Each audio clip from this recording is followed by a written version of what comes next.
Welcome everyone, and thanks for tuning in. Today we're going to be installing the Teckin Type 120 Smart Single Pole Light Switch. Really excited about this. I'm going to show you everything that you have to have in order to get this light switch to function. Okay, so the first thing you want to do, obviously make sure that your power is off. I flipped the breaker and I checked it with the electronic tester to make sure that I have no hot wire. Anytime you do that, check a known hot source, make sure your tester works, and then test whatever you're working on. First thing we have to do is take these screws out.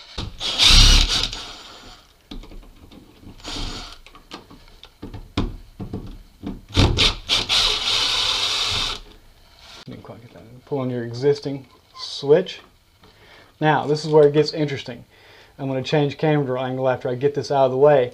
I want to make sure that you understand what you have to have. Okay, in this shot, you can see that I have labeled when I installed these wires for my shop bathroom. It's upside down, but hot wire. Okay, so I just labeled this hot and I labeled this switch. These are the two wires in the United States. It's 12-2 with ground. That's the gauge of the wire, 12 gauge, times 2. And it's coming from the main breaker box inside my house. What I've done is simply just taken the neutral wire, the white wire, and wire nutted it to the switch wire that goes to the switch. Hot wire is broken at the switch. So off means that the hot is disconnected from the lights itself. So now let's take these wire nuts off.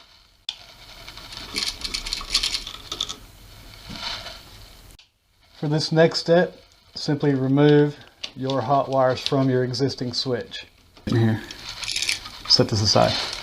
Okay, for this procedure, installing a smart switch, these need to be straight. Trying to minimize using anything other than really lightly serrated, needle nose pliers, and even best if you could get down where there's an area where there's no grip, no teeth in the jaws, you're better off because you want to keep these wires nice. You don't want to have a bunch of burrs and a bunch of scratchiness. That's unprofessional. So just work these back around and try not to create any kind of gnarly kinks because they can break if you get too crazy with them. And this one's a little bit scratched up, but that's going to be okay. We'll probably end up having to cut some of this off anyway. Now what we have, neutral wires are still twisted together. I was out of frame with that. Neutral wires twisted together. The hots are broken. Ground wires. Let's continue to the next step. Next thing to do is just really twist these wires well together. Don't leave them all frayed and crazy like this. I mean, it kind of goes without saying, and this video is for someone that has never done anything like this, so I'm not trying to insult anybody's intelligence, but some people just don't know. And you can go a step further, and what I have done on my other switches, but for the purpose of the video I won't do it, but you can actually just tin these up, solder these perfectly fine, and then you'll have a lot less chance of the wire not making a good connection with your wire nut. Alright, so if you don't like how far back they've stripped it, you can go ahead and strip it back a little bit further because anytime that you're wire nutting braided wire to solid wire, it needs to stick past the end a good 1/8 of an inch. Alright, these happen to be Kleins and they're just multi-use wire strippers. Really nice, quick, and it gets the job done. Greenlee makes a real nice set. Many manufacturers out there, but just make sure that they have good sharp cutters. You can see that right there in that shot. Different sizes. Going with 12 gauge, I think we'll be fine with 12 gauge. Let's take a shot at it. All I need is another 1/4 of an inch. Yeah, see there? So you just pull it right off. Make sure you don't use, I can see there's a couple broken wires on this one from the factory. So make sure that you don't go too small because you need to preserve all the wires you can. It's just taking off, I'm not taking off full 1/4, it looks more like about an 1/8 is what I wanted, and that looks better. Alright, so now that that's done, let's continue. Alright, starting with the neutral wire, just because it just happened to be the one I grabbed first. And I think this wire nut's too small. It is. Let's go get a new different wire nut. Okay, so I had to use an existing wire nut when I took off. The supplied wire nuts will be perfectly fine when I'm only joining one of their wires to one of the 12 gauge wires. So let's continue. So for the neutral, and while we're talking, it's a good idea to make sure that if you can, if you're doing a new installation, use deep well boxes. Deep boxes would be so much nicer for this process. I knew I was going to put in smart switches at some point, but for some reason I just use standard boxes, and they're not that much cheaper, so I don't really know why. Give that a good twist and make sure that it's not coming out pulling it. Looks good. Let's continue. Looking at the back of the box, you have load out and line. Those are the two I'm going to do next. Red goes to the wire that goes to your lights themselves. So you'll hook line to your house current that's coming in from your breaker box. Red goes to the wire that goes to your switches. So let's do that now. Let's find my switch wire. And leaving a little bit sticking out. I don't like this because it's a little bit too far, and there's no way my wire nut is going to cover everything. So let's cut this copper. Kind of give an idea. This is not really a good way to know how far your wire nut is going to go down on something without actually just doing it. So we're going to give it a go here. Let's take a look at that. That might be close. A little bit more maybe. Yeah, let's use that. And you can always spin. It's a bad idea to have to get in a position to have to spin your wire nut back off. But if you do, it's not the end of the world. You want to just try to do it right the first time. And I may be close. Let's try that. Braided wire sticking out past the end of your copper. Yep, that's going to be good. Really get after it. Don't worry about it twisting things together. Look on the back side.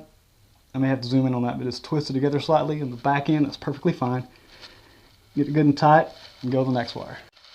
Okay, so forgive me. There is no simple way to film this because I'm going to have to try to see. I got to get some of the wires got to go back down in the wall. Otherwise, I'll never get this in here. So let's just see. Let's just begin here, and I got to make sure which way is up. Okay, on this the lights are up, so that's the top. There it says. And I'm going to create a shadow because I only had room in here for one of my really nice ESDDI lights. Another shout out to that company for sending me these lights. I'm going to show you that light setup here in just a second. But you just have to manipulate this. Now I may have to make a cut the camera and kind of work around some head scratching to get all this back in here. But for now, and like I said, I'm going to be in the way of the film, so I apologize. But let's bend all these down. When you're bending these wires, be careful that you don't ruin the job you did on your wire nuts. Alright, so I just had to make another bend. It took a little while for me to do that. And so I got that straight. And I'll pull that out so you can kind of see. I had to get everything kind of in a Z pattern and then push the Z pattern of the main wires back in. So it should be fine. So let's go ahead and screw this together now.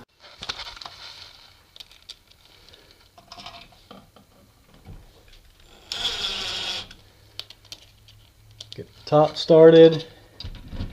Find the hole for the bottom one. Make sure it doesn't require a whole lot of resistance to push this together. A little bit of resistance is, you know, is kind of normal, but you don't want to put too much force on the back of the switch. Just snug it up, snug the bottom. To finish tightening here in a second. And I apologize if my left hand is in the way. Let me get it out of the way. There we go. That's better. Alright, well, let's hand tighten this to make sure we're not over tightening anything. Good. Don't bear down on this, especially if you've got plastic boxes like I do. You just don't want it to move around. That is more than tight enough. Let's put the cover on. And it appears, yeah, I don't know if I have enough room. My box would have needed to be slightly out a little bit further to snap this, it appears. What is it snapping on? The top of the box. Dang it. Let me see. Yeah. Okay. Well, this is how it would look if you were able to snap it. I'm not going to shim out my box, and I'm not going to remove any of the OSB. But rest assured, this will be mounted. It may just get a little crafty. Okay, so for the next procedure, turn the power back on to the bathroom. You click and hold the switch with the lights on. Click and hold for X amount of time. I think it's around 5 or 6 seconds. I'm not sure. I didn't look at the manual. But just click it and the lights will shut off. and the green light will start blinking. At this point you will start the pairing process. And I am not going to show you every little step that it takes to go through the pairing process, because I've done that already and it's exactly the same thing. The only difference is you're installing a light switch. Alright, so we have successfully added it to my shop's Wi-Fi system. So switch on, switch off. Alright, the only thing left to do now is let Alexa search for this new product, and then go ahead and configure it with Alexa, and I'll be able to use my voice. Alright, for this next step, I'm going to use some 2P10 activator where the clips would normally set, and with some gel CA glue, and then that's how I'm going to put this on. All you got to do is just hit it with a little bit right there, and I'm just trying to keep it from getting on the switch itself. And that's all you need to do. Then we're going to I'll show you about the cover.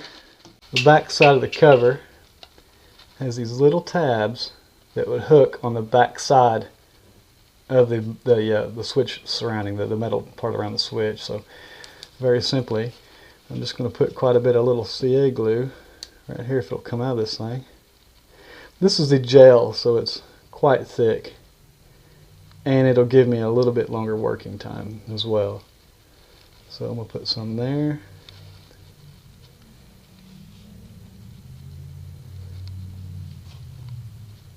Some here.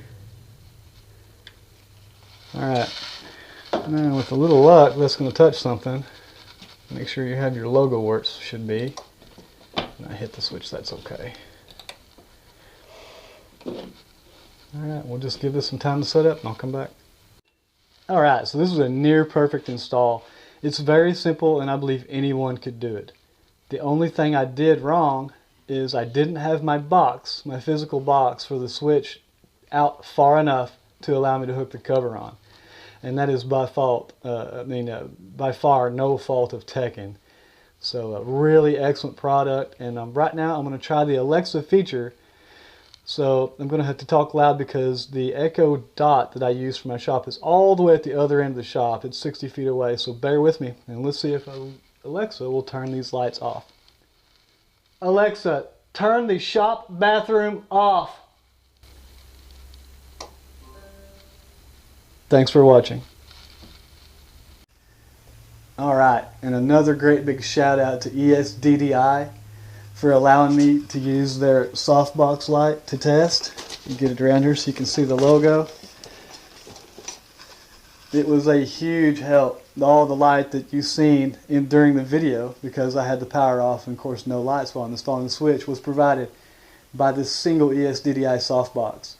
So a pair of them in here would have been really bright, and it couldn't have come at a better time. So thanks ESDDI, and I look forward to helping you review other products as well.